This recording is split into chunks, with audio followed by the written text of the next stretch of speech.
Assalamualaikum warahmatullahi wabarakatuh. Yang terhormat Ibu Dona selaku dosen mata kuliah analisis wacana. Perkenalkan, nama saya Dea Puspita dengan NPM 22200151006. Di sini saya akan mempresentasikan hasil analisis saya, yaitu tentang analisis wacana kritis, kekerasan seksual dan berita online, pelecehan seksual terhadap seorang perempuan di Prancis.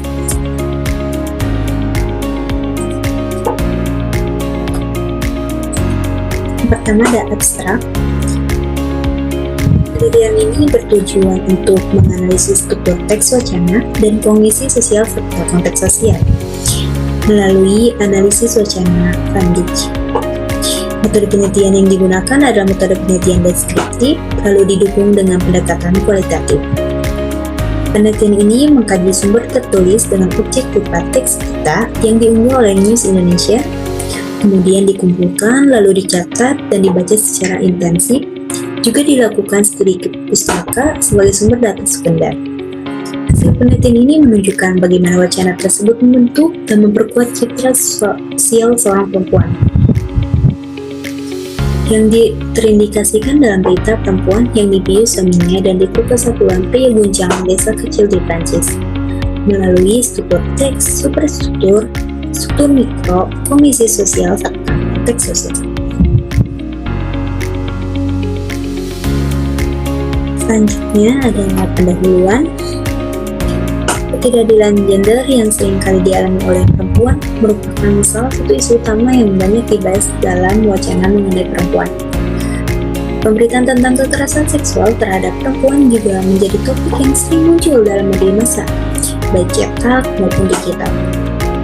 Berdasarkan pasal 1 Deklarasi Anti Kekerasan Terhadap Perempuan, kekerasan terhadap perempuan didefinisikan sebagai setiap tindakan berdasarkan perbedaan jenis kelamin yang mengakibatkan atau berpotensi mengakibatkan penderitaan fisik, seksual, atau psikologis, termasuk ancaman, pemaksaan, atau perampasan kebebasan secara sewenang-wenang, baik di ruang publik maupun dalam kehidupan pribadi.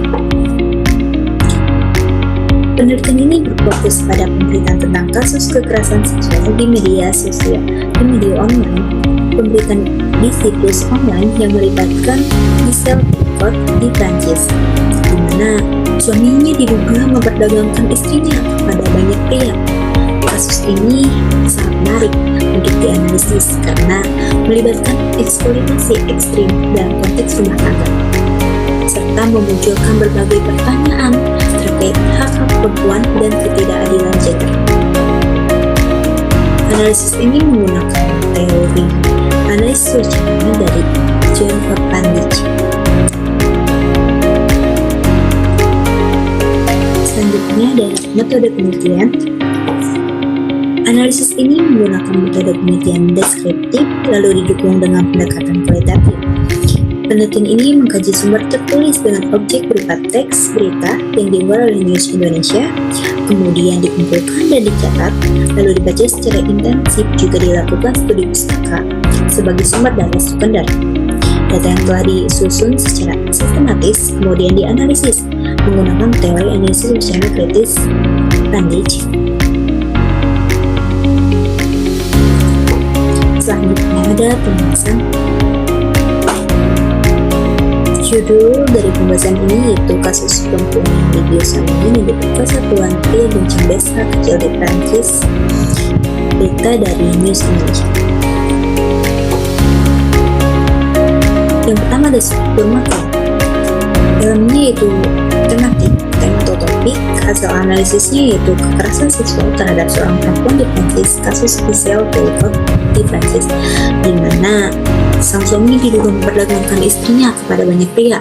Kasus ini menghebohkan publik Prancis, dianggap sebagai cerminan masalah besar dalam kekerasan berbasis gender. Yang kedua ada superstruktur, L-nya itu skematik atau skema. Unsur sendiri menceritakan tentang kasus perempuan yang dibius suaminya yang diperkosa puluhan pria guncangan desa kecil di Prancis. Informasinya dari berita News Indonesia.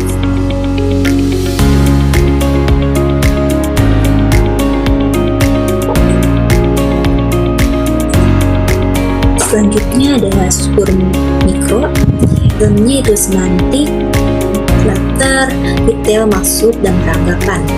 Latar utama dari berita ini adalah ruang sidang Voltaire di pengadilan Avignon, di mana kasus pemerkosaan sistemik sedang diadili. Selain itu, latar geografisnya meliputi desa Macan,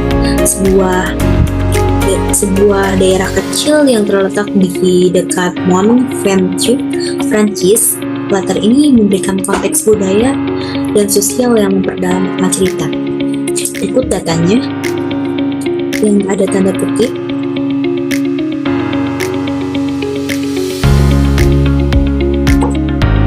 Yang kedua ada detail. Detail dalam berita ini memperkuat deskripsi peristiwa dan emosi yang dialami korban serta masyarakat. Penggambaran Giselle Pelicot merespon masyarakat Majan sehingga reaksi para terdakwa memberikan gambaran yang kompleks tentang dampak kasus ini. Datanya, Giselle Pelicot menyadarkan kepalanya ke dinding di panel kayu. Dia tidak menunjukkan emosi saat mendengar kabar bahwa dia tidak akan menyaksikan suaminya memberikan kesaksian pada hari itu. Kedua, ada juga dalam kutipan yaitu nama baru-baru ini dibagikan secara luas di media sosial. Akibatnya, beberapa dari mereka telah mengadu ke pengadilan bahwa mereka, keluarga, dan anak-anaknya sekarang menghadapi perundungan di jalan dan di sekolah. Kedua, ada maksud. Maksud dari berita ini adalah untuk mengungkapkan dampak mendalam dari kekerasan seksual sistematik, baik pada korban langsung, Giselle Pelicot, maupun pada komunitas di sekitarnya. Teks juga bertujuan untuk menyoroti keberanian Giselle dalam menghadapi tekanan demi stigma serta mengkritisi respon masyarakat dan sistem hukum terhadap kasus seperti ini. Berikut ada datanya. Lalu ada peranggapan. Peranggapan dalam berita ini mengandaikan bahwa masyarakat luas memahami beratnya trauma, kekerasan seksual, dan dampaknya terhadap individu serta komunitas. Teks juga mengasumsikan bahwa pembaca menyadari betapa kompleksnya sistem hukum dalam menangani kejahatan seksual dan seringkali lambat dalam memberikan keadilan. Ada datanya yaitu ketika ada anak-anak yang terlibat atau perempuan yang dibunuh, maka itu sangat serius karena tidak ada jalan untuk kembar. Dalam hal ini, keluarga harus membangun kembali dirinya sendiri. Itu akan sulit, tetapi mereka tidak mati, jadi mereka masih bisa melakukannya. Lalu ada kutipan, Anda bertanya pada diri sendiri, apakah dia salah satu dari 30 orang itu? Apa yang dilakukan tetangga Anda di balik pintu yang tertutup? Selanjutnya ada struktur mikro, dalamnya yaitu bentuk kalimat, koherensi, dan kata ganti. Untuk kalimatnya dalam berita ini didominasi oleh kalimat deklaratif untuk menyampaikan fakta atau informasi secara langsung. Lalu ada kalimat kompleks. Kalimat ini menggabungkan klausa utama, yaitu hakim sebagai ketua. Lalu ada koherensi, seperti kata tetapi dan atau digunakan untuk menjaga kesinambungan antar kalimat. Lalu berita ini mempertahankan fokus pada kasus Giselle Pelicot melalui pengulangan ide seperti trauma, keberanian, dan keadilan. Lalu ada kata ganti digunakan untuk merujuk kepada si Giselle Pelicot, terdakwa, dan tokoh lain tanpa pengulangan nama. Contoh dalam kutipan ini yaitu dia tidak menunjukkan emosi saat mendengar kabar bahwa dia tidak akan menyaksikan suaminya memberikan kesaksian pada hari itu.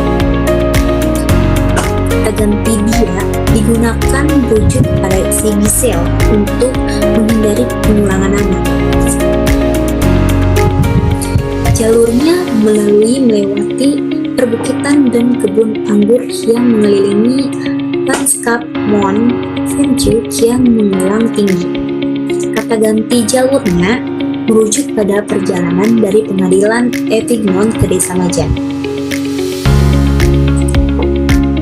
Lalu ada stilistika leksikon. Dalam berita tersebut menggunakan stilistik leksikon, mengeksposisi dan emosional dengan pemilihan kata yang kuat untuk menggambarkan perasaan trauma, ketegangan, dan ketidakpercayaan. Misalnya kata-kata seperti medan kehancuran, penundukan serta kimiawi, dan gelar frustasi. Menambah intensitas narasi, menggambarkan keparahan situasi serta ketegangan antara korban dan masyarakat sekitar. Lalu ada struktur mikro, elemennya yaitu grafis, metafora, dan ekspresi. Grafis di sini penggunaan gambar visual yang kuat seperti vulgar, frustasi terdengar di kursi-kursi yang penuh sesak, atau deskripsi tentang sinar matahari yang cerah membanjiri melalui jendela atap. Ini tuh kayak memberikan gambaran yang jelas tentang suasana di ruang sidang gitu. Ya, itu menciptakan kontras yang kuat antara ketenangan eksterior dan ketenangan internal yang sedang berlangsung. Lalu ada ekspresi emosional. Narasi ini penuh dengan ekspresi emosional, baik dari Giselle Pelicot yang menunjukkan ketenangan di luar tapi menyembunyikan kehancuran di dalam, maupun dari warga desa yang merasa terancam dan bingung dengan siapa mereka bisa percaya. Kayak ekspresi ini menggambarkan ketenangan psikologis yang mendalam akibat pengungkapan kasus pemerkosaan yang melibatkan banyak pihak. Lalu ada kognisi sosial. Kognisi sosial dalam berita tersebut mencakup secara individu dan kelompok, memahami tindakan para pelaku, dampaknya terhadap korban, serta bagaimana mereka menafsirkan dinamika kekuasaan dan keadilan dalam kasus tersebut. Dalam kasus Giselle Pelicot, misalnya masyarakat Majan terbelah antara mereka yang merasa empati terhadap korban dan ingin memberikan dukungan dengan mereka yang lebih fokus pada dampak negatif pengungkapan kasus terhadap reputasi desa dan kehidupan sehari-hari. Proses mental yang terjadi seperti pembentukan persepsi tentang para terdakwa atau pemaknaan ulang terhadap hubungan sosial di lingkungan mereka. Adalah contoh bagaimana kognisi sosial berperan dalam memahami situasi yang rumit ini.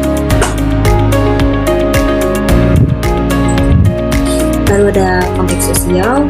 Konteks sosial dalam berita ini berakar pada sistem hukum Prancis, budaya lokal, dan dinamika sosial di komunitas kecil seperti Majan. Dalam konteks hukum, pengadilan, dan kepolisian menghadapi tantangan besar dalam menangani kasus dengan skala yang luas, melibatkan puluhan terdakwa dan korban, serta fakta bahwa banyak pelaku masih buron.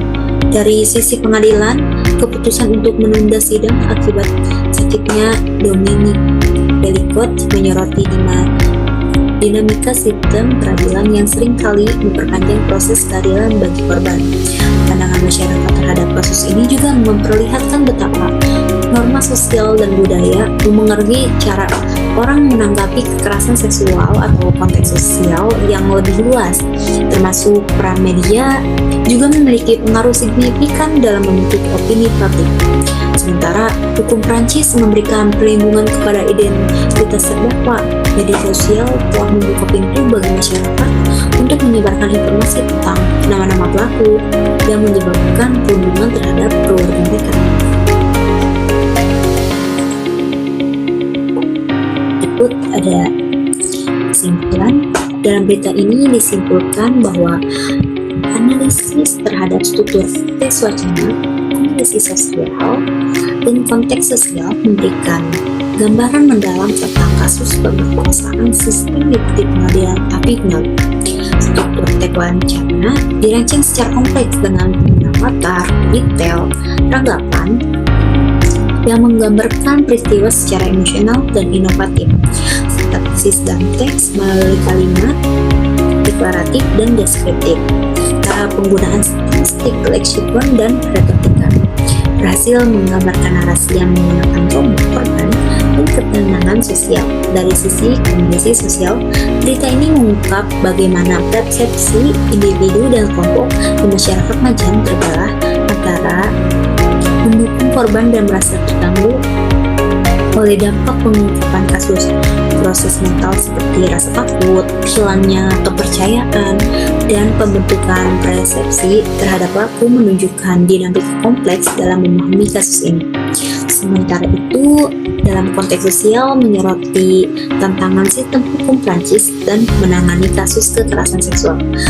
Peran media sosial dalam membentuk opini publik serta konflik antara kepentingan komunitas dan kebutuhan korban untuk memperoleh keadilan. Analisis ini membuktikan bahwa struktur teks wacana, kondisi sosial, dan konteks sosial saling berkaitan dan memberikan pemahaman yang lebih luas terhadap kasus kekerasan seksual sistemik dan dampaknya pada individu serta masyarakat.